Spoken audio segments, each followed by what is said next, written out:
Oke, selamat malam, ketemu lagi. Kita mau bahas apa printer ini rekomen untuk percetakan nggak ya? Nah, sering nih banyak nih kalau yang pada cari-cari informasi, melihat di YouTube atau mungkin lagi cari printer, ya sering kali nih ada yang nanya, printer ini rekomen nggak untuk percetakan? Ya, jadi kalau teman-teman lagi nonton di YouTube lagi cari printer, ada yang lagi nge-review printer, pasti ada yang nanya kayak gini, karena pasti ada yang cari printer mau buat percetakan di rumah, ya. Jadi yang teman-teman lagi mau punya usaha kecil di rumah, mau cari printer, kira-kira yang mana yang direkomendasi untuk percetakan. Nah, semua printer yang kalau teman-teman cek ya, kalau misalnya kita lihat di apa namanya marketplace ya, yang pertama yang saya rekomendasi adalah printer inktank ya. Perhatian yang saya highlight di sini printer inktank. Ini printer yang kita rekomendasi untuk percetakan. Ya, untuk percetakan. Kenapa kita rekomendasi tersebut? Karena pakai printer inktank itu udah pasti super irit. Udah pasti biaya cetak murah per lembarnya dan printernya juga awet. Karena apa? Printer inktank itu bergaransi. Jadi printernya itu asli bikinan pabrik ya, jadi bukan yang modif-modifan. Jadi makanya di sini kita berani informasi ada garansi minimal 2 tahun.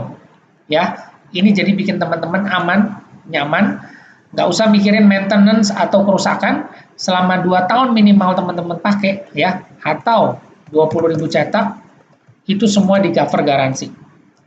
Di cover ya. Jadi nggak ada biaya lagi, teman-teman tinggal pakai, yang penting pakai tinta original. Terus printernya udah bisa pakai buat usaha ya, atau mungkin buat personal silakan, tapi yang pasti pilihannya printer inktank. Nah, yang jangan sampai salah adalah kalau pilihnya itu printer infus. Nih, printer infus. Ini nggak direkomendasi. Kenapa? Nih kayak gini. Ya, ada tulisan infus. Infus. Nah, infus. Nah, ini bukan asli, bukan orisinil. Jadi ini adalah printer inkjet atau printer yang tintanya mahal dan boros, tapi dimodifikasi, dibikin, dikasih tangki di sini, ya dipasangin selang, sama atau mirip seperti printer inktank, ya printer inktank yang kayak gini. Tapi kalau yang ini asli pabrik, kalau yang ini bikinan. Jadi makanya nggak ada garansi dan juga udah pasti ketahuan. Karena ini printer inkjet yang cartridge tintanya mahal dan boros, makanya dia tiap bulan itu pasti jebol atau rusak terus cartridge-nya. Ya, jadi teman-teman pasti kalau pakai printer ini udah pasti resiko yang harus ditanggung adalah satu, printer nggak bergaransi, kedua, siap-siapin keluar uang banyak ya, karena tiap bulan akan jebol terus cartridge-nya, beli cartridge-nya, gonta-ganti cartridge harganya udah mahal dan juga repot bolak-balik masang atau servis si printernya. Jadi ini saya nggak rekomendasi ya. Tapi kalau teman-teman masih mau pakai ya silakan, karena itu hak dan persepsi masing-masing.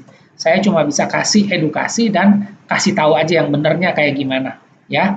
Jadi kalau teman-teman bilang enggak, teman-teman saya pakai masih no problem, masih lancar, masih bagus, silakan. Itu masing-masing orang punya persepsi sendiri-sendiri. Tapi kalau saya nggak rekomendasi seperti ini karena sudah banyak cerita-cerita yang nggak direkomendasi ya, dan juga udah pasti ada printer yang originalnya, yang inktank ini yang original. Tapi kalau teman-teman lihat inktank atau printer inktank ini juga keluar nih iklan yang kadang-kadang masih nyelip nih printer infus ya. Jadi jangan salah. Harga memang dia lebih murah, udah pasti lebih murah karena satu udah nggak ada garansi, cartridge cepat jebol dan cepat rusak, dan yang ketiga kalau nggak dimodifikasi kayak gini, nggak diiming-iming dipasangin tinta atau tangki di samping ini printer ini udah pasti nggak laku, nggak ada yang mau beli, karena begitu dikasih tahu cartridge tintanya mahal dan boros, nggak ada yang mau beli, udah pasti jamin nggak ada yang mau beli. Makanya dibikin seperti ini ya, seolah-olah supaya tintanya irit, padahal sebenarnya nggak seperti itu. Oke, kita nggak mau bahas printer infus, kita bahas printer inktank ya. Jadi kalau teman-teman mau punya usaha atau mau punya printer yang kira-kira rekomendasi nggak untuk percetakan, yang pasti teman-teman harus cari printer inktank. Kita bicara printer inkjet ya, jadi printer inktank yang bisa dipakai untuk cetak macam-macam. Nah, cetaknya apa aja nih? Saya nggak tahu juga, yang namanya percetakan itu sangat luas, Tapi yang umum yang saya tahu, meskipun saya juga bukan bermain di percetakan, tapi yang umum kalau yang saya cek di Google atau di grup, ya, printer itu dipakai untuk cetak apa aja. Biasanya kita pakai buat cetak isi buku. Ya, kita pakai HVS paper, kita cetak isi buku, rental, ngeprint, jasa cetak. Biasanya kalau di sekitar kampus atau sekolahan, mereka pada mau nyetak beberapa makalah atau tugas, ya, atau cetak isi buku yang mungkin isinya bisa 50 sampai 100 lembar. Nah, kita bisa pakai printer inktank untuk cetak isi buku, ya, tulisan, dokumen, makalah atau apapun terserah. Kita biasanya menggunakan yang namanya HVS paper, kertas HVS yang biasa dipakai di kantor 70-80 gram. Umum seperti itu, ya. Terus kedua, buat apa lagi? Kita mau cetak brosur. Kita bisa pakai printer ini untuk cetak brosur, kita bisa pakai inkjet paper, ya, atau kita bisa juga pakai HVS, tapi yang tebal 100 gram kita bisa pakai, ini kita bisa cetak brosur. Jadi, kalau cetak brosur itu udah pasti warna-warni, ya.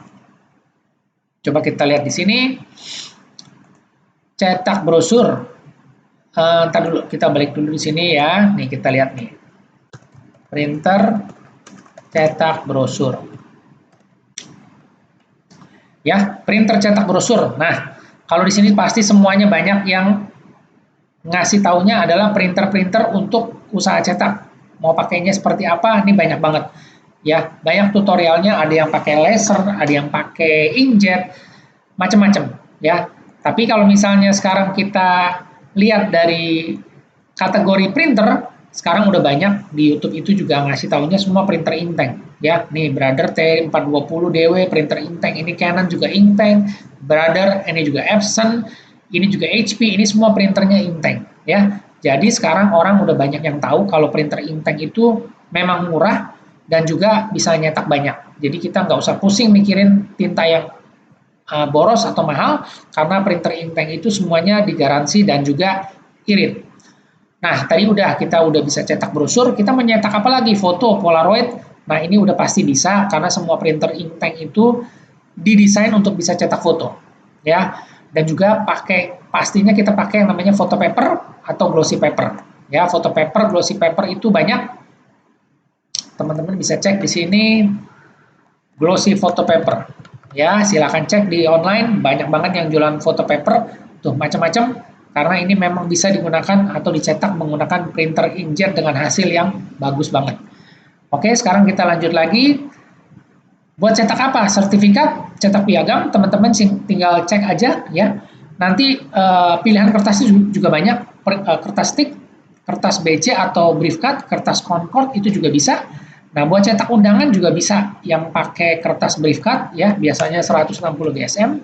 Kita juga bisa beli yang namanya blanko undangan, tinggal kita cetakin aja nama, alamat dan juga denah. Jadi kita nggak usah nyetak full custom ya, udah pasti lebih irit, lebih cepat dan juga printernya lebih awet ya.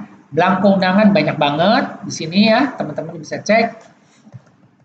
Blanko undangan kalau yang mau cetak undangan. Blanko undangan banyak banget tuh, tinggal dicari aja, harganya murah-murah, tinggal teman-teman cetak teksnya aja, jadi nggak usah nyetak-nyetak atau nggak usah desain ya, banyak banget desainnya. Nah, sekarang kita lanjut lagi, yang paling sering nih cetak stiker ya. Kalau teman-teman mau cetak stiker, teman-teman bisa pakai stiker glossy, HVS, matte dan juga vinyl yang buat inkjet, ini juga bisa semuanya. Jadi kalau misalnya mau punya usaha cetak stiker, teman-teman udah bisa pakai printer inktank ya. Dan juga kalau misalnya mau lebih awet, teman-teman bisa laminasi. Jadi semuanya bisa dikerjakan pakai printer inktank dan juga cetak kartu nama. Cetak kartu nama, teman-teman bisa pakai kertas yang namanya matte double side paper, jadi bolak-balik ya. Atau misalnya mau pakai kertas photo paper juga bisa. Silakan aja macam-macam kreasinya karena banyak banget ilmunya ya. Printer cetak kartu nama misalnya. Nah, di sini juga banyak tuh ya. 2 kertas jenisnya yang bisa dicetak apa aja, macam-macam ya. Teman-teman silakan cek. 2 sisi kayak begini bisa pakai kertas jasmine atau apapun, teman-teman bisa lihat. Jadi semuanya bisa dilakukan dengan ini semua kalau teman-teman cek di YouTube, ini semua pakai printer inkjet. Oke? Nah, terus lanjut lagi, apalagi? Harusnya teman-teman punya banyak informasi ya, apa yang mau dicetak dengan printer inktank, dan juga apa yang teman-teman bisa belajar atau cek di YouTube, atau mungkin juga mau cetak gantungan kunci, itu juga bisa. Ya, jadi kalau pertanyaannya kembali lagi, printer ini rekomend nggak untuk percetakan? Ya, direkomendasi. Yang penting tadi kita pakai printer inktank dan juga kita pakainya yang original ya. Jadi printernya memang printer inktank bukan printer infus. Harga semakin terjangkau, semakin murah. Teman-teman kalau yang mau punya usaha kecil, pemula di rumah itu udah bisa mulai. Jadi udah nggak usah ragu, udah bisa mulai. Apalagi yang udah bisa desain, silakan. Kalau yang nggak mau punya printer dulu, mau coba-coba jualan, bisa jadi reseller. Artinya teman-teman cari di sekitar atau di area tempat teman-teman tinggal, cari di situ banyak sekali jasa-jasa percetakan yang menawarkan kepada reseller. Jadi misalnya kita jadi calo aja, kita dapat kerjaan untuk cetakan, kita bawa ke mereka, nanti mereka yang cetakan, mereka yang cetakin, kita tinggal jual lagi. Jadi kita nggak perlu punya printer. Tapi kalau teman-teman mau punya printer, silakan, karena kadang-kadang kebutuhan cetaknya nggak banyak. Ya, misalnya kita cuma cetak undangan yang simple atau sedikit, cuma sekitar 50-100, itu kita bisa kerjain sendiri. Terus kita mau cetak-cetak stiker, kita juga bisa desain sendiri, kita bisa cetak sendiri. Mau cetak isi buku atau mau cetak rental, ya skripsi atau apa, itu juga kita bisa kerjakan sendiri. Jadi idenya banyak macam-macam. Oke? Jadi kalau ditanya apa printer ini rekomend untuk percetakan, jawabannya iya, tapi yang penting jangan salah pilih. Oke, semoga informasinya bermanfaat. Jika ada yang ingin di-share, ditambahkan, ilmunya silakan dibagi-bagi ya supaya semuanya sama-sama belajar. Dan juga untuk mendukung channel ini tetap berjalan, jika ada iklan di depan, di tengah, atau di belakang, silakan jangan di-skip ya, biarin aja iklannya berjalan. Dan semoga informasinya bermanfaat. Saya ucapkan terima kasih.